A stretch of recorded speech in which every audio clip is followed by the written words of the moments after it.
3년을 기다렸습니다. 부상, 재활, 그리고 무명의 그림자를 뚫고 마침내 터졌습니다.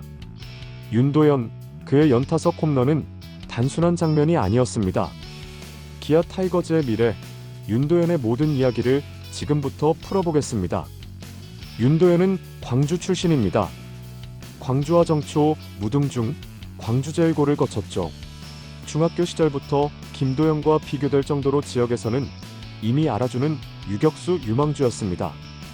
빠른 공 대처, 좋은 타격 폼, 강한 어깨까지 갖춘 선수였지만 유일한 약점은 송구 정확성이었죠. 고등학교에 올라가서는 주전 유격수이자 주장까지 맡으며 팀의 중심으로 활약했습니다. 하지만 팀 성적 부진과 운 없는 경기력 속에 대중의 주목을 받진 못했죠.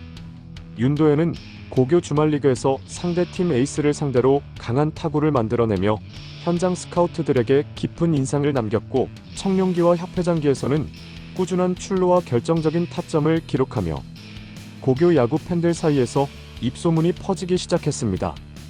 당시 지역 언론에서는 윤도현을 광주의 보석이라고 칭하며 기대를 모았고, 실제로도 여러 스카우트가 그의 타격 밸런스와 배트 스피드의 높은 점수를 매겼습니다.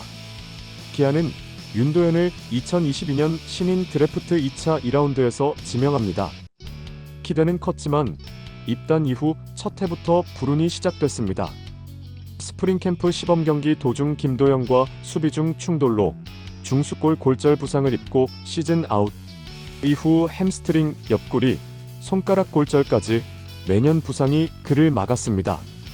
2023년, 2024년에도 퓨처스리그에서조차 풀 시즌을 소화하지 못했고, 팬들 사이에선 유리몸이라는 말까지 나왔죠.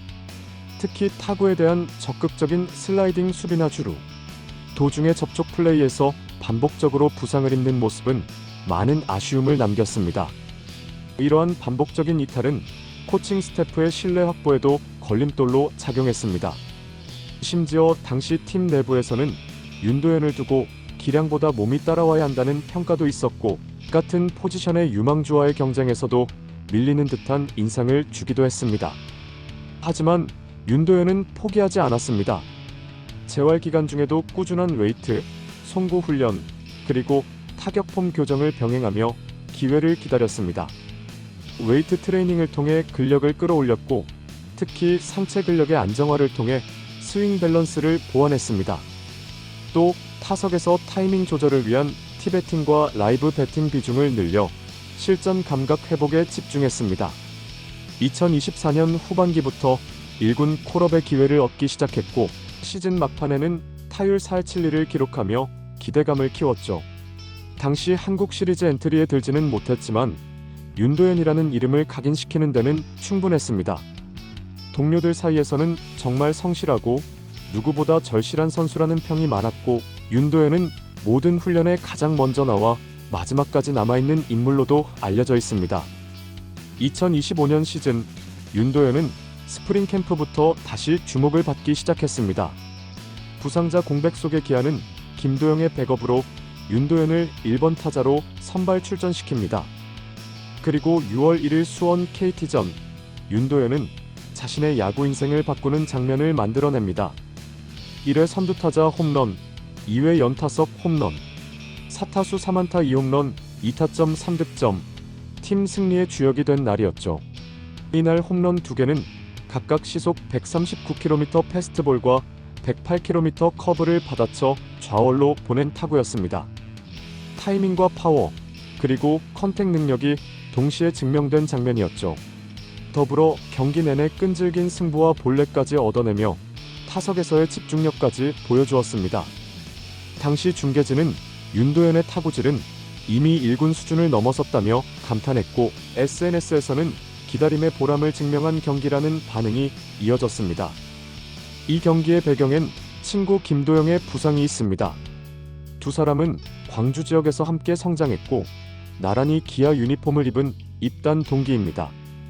윤도현은 경기 후 인터뷰에서 도영이가 기회를 잘 살리라고 했다. 꼭 빈자리를 내가 메우고 싶었다고 말했습니다. 그 말처럼 그는 타석에서 폭발했고 수비에서도 안정적인 모습을 보여주었습니다. 특히 이날 윤도현은 2루수로 선발 출전했지만 경기 중 3루와 유격수를 모두 소화하며 멀티 포지션 자원으로서도 완성된 모습을 선보였습니다. 감독 입장에서는 어디든 맡길 수 있는 자원이 있다는 것이 얼마나 큰 장점인지 느낄 수 있는 경기였죠. 기아 팬들은 윤도현의 활약에 환호하며 이제는 김도영, 윤도현 내야 듀오가 팀의 중심이 될 수 있다는 기대감을 드러냈습니다. 윤도현은 최근 4경기에서 타율 5할 2푼 9리, 장타율 1.294를 기록 중입니다. 홈런 4개, 2루타 1개 포함 장타 생산력이 어마어마합니다. 내야 전 포지션 소화가 가능한 멀티 자원이며 주력 또한 팀 내 최상위. 이제 기아는 윤도현을 단순한 백업이 아닌 새로운 주전 카드로 생각해야 할 시점입니다. 그리고 이 변화는 기아 전체 타선의 재편과도 밀접한 연관이 있습니다. 윤도현이 상위 타선에 고정되면 박찬호, 최원준 등 기존 자원의 활용 방식도 달라질 수밖에 없죠. 시즌 중반 이후 기아가 보여줄 라인업 전략 변화의 핵심은 바로 윤도현이 될 가능성이 큽니다. 실제 내부에서는 윤도현의 유연한 타격 스타일을 살려 그를 1번에서 3번까지 자유롭게 활용하는 플랜 B 라인업도 준비 중이라는 이야기가 흘러나오고 있습니다. 하지만 과제도 분명합니다. 부상 경력이 반복됐던 만큼 시즌을 완주할 수 있는 내구성을 입증해야 하고 실전 경험 부족으로 인해 볼넷 삼진 비율도 개선이 필요합니다. 현재까지는 홈런이나 장타 생산 비율은 인상적이지만 선구안에서는 다소 아쉬운 모습도 드러났습니다. 루킹 삼진 비율이 높은 점, 변화구 대처 타이밍에서의 흔들림은 여전히 보완 과제입니다. 특히 좌완 투수를 상대로는 타이밍이 늦고 바깥쪽 변화구에 약한 모습이 있다는 점은 상대팀의 집중 분석 대상이 될 수밖에 없습니다. 그러나 누구도 부정하지 않습니다.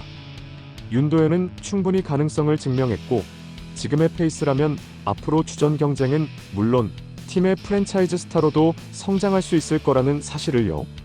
전문가들은 윤도현의 성장이 기아 내야진 세대 교체의 핵심이 될 것이라고 입을 모읍니다. 윤도현, 그가 걸어온 3년은 짧지만 깊었습니다. 부상을 딛고 터진 연타석 홈런, 그 뒤에는 수많은 날의 땀과 눈물이 있었죠.